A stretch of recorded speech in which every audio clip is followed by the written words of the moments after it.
Perhaps you haven't given much thought to the jazz scene in Boston, but maybe now you will. I'm here at the Doubletree in Cambridge, about to check out Scullers Jazz Club. Let's go.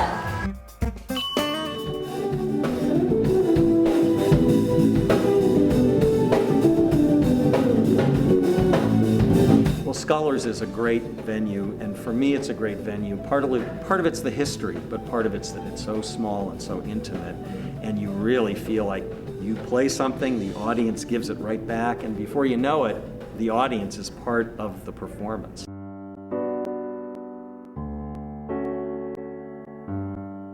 mean, Boston has an amazing jazz legacy. I'm Dayla Arabella Santori, General Manager here at Scullers Jazz Club.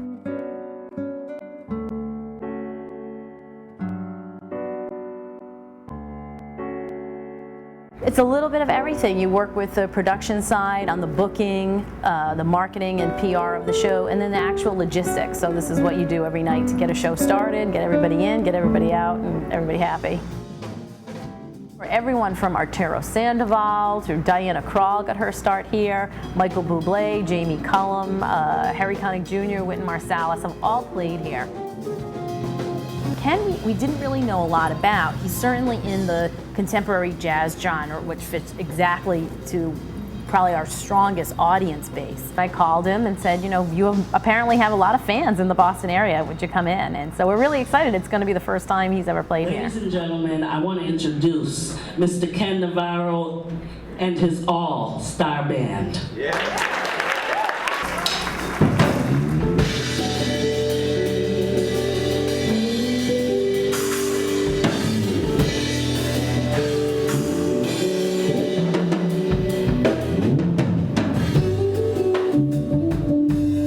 The thing about jazz is it's all about the performance. I'm Ken Navarro. I'm a jazz guitarist. I'm from Baltimore, Maryland. I compose my own music, and I'm lucky enough to be able to play all over the country. What I do, as I was alluding to before, it's a mixture of songs, you know, that have, I hope, memorable melodies, and forms that people would equate with a song, but they're compositions at the same time that play out in many different sections that take you, again, hopefully on a trip. I grew up with the Beatles and Motown and all kinds of music, Jimi Hendrix. I mean, I just went through all these things. And then when I was about 17, a kid in high school that I always liked, he was very smart though, so he was like one of the nerds. He said, oh, you gotta hear this Miles Davis record, and we gotta try to play like this. and it was a record that is now kind of a famous, infamous record called Bitches Brew that was a fusion of rock and jazz, really the first time people had done that. And so as a bunch of 17-year-olds, we all tried to emulate this music we didn't really understand.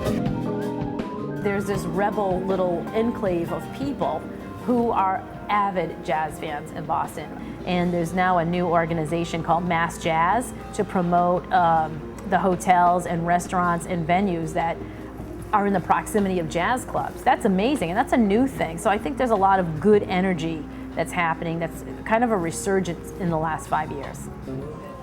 If you want to hear more from Ken Navarro, check out his newly released album, Dreaming of Trains. Also be sure to check out Scullers Jazz Club to fulfill your appetite with jazz. For Backyard Boston, I'm Irina Zofchek, keeping you in tune with Boston's beat.